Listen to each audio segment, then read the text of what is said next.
Dan the Natural Man Show. Hello, everybody. It's Wednesday. Hump Day, or whatever you want to call it, right? Okay. If you've been watching me for any amount of time, you will know that I teach a plant-based diet to not only stay healthy, but to regain your health. And one of the foods that is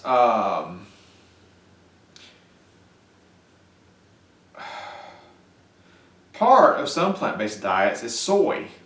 Tofu, soy milk, that's your best forms. Fermented soy, like, tempeh? Things like that. And depending on who you're listening to, there are a lot of people that say soy is bad and soy is good, and blah, blah, blah, blah, blah. But one of the biggest misconceptions is that soy will take a man, and if he eats a lot of it, it will make his estrogen levels go up. He may even grow female breasts. Well, this is a bunch of nonsense. I eat soy pretty regularly. I don't have female breasts.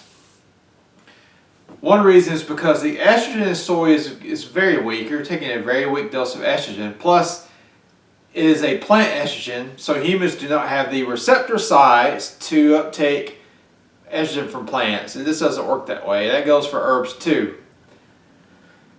So I made the video. I want to talk about some of the pros of soy, especially if you like it and you like to eat it, but you're kind of on the fence because of all the stuff you've heard.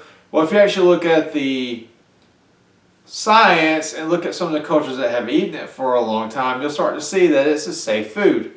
In fact, the Japanese women in Okinawa, they have a lot less breast cancer than women in America, and one of the reasons they believe is because they do eat a good portion of soy throughout the week. So some of the benefits of soy, that this is some of the scientifically proven benefits. It is good for your heart. There are studies showing that it can help lower your cholesterol, and it's got a lot of fiber and a lot of phytoestrogens and isoflavones. This is some of the things that gives it its unique medicinal properties.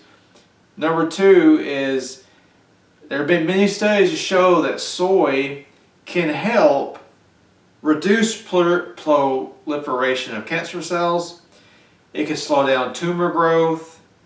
There are studies showing that it can help prevent breast cancer and prostate cancer, and even lung cancer. I have a study behind me I was reading from earlier.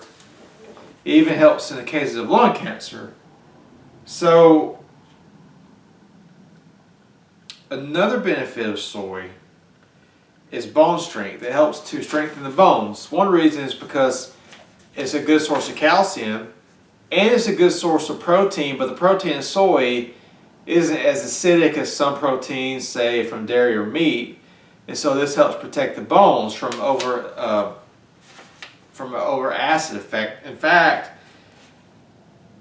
people who drink a lot of dairy, it is shown that they have more osteoporosis than people who drink less dairy, because dairy is acidic to the body, so the body actually has to pull calcium out of the bones to alkalize the acidity of the dairy, so you're defeating the purpose. So, and there's studies showing that soy, as far as protein goes, is a complete protein, and soy protein can help you build muscle just as good as beef protein. There's studies showing this now, or is it whey protein? I can't remember which animal protein it is, but they're showing that soy helps you build muscle just as well as the animal-based proteins. I mean, soy, after all, is a complete protein. And don't even get me started on that, but anyway.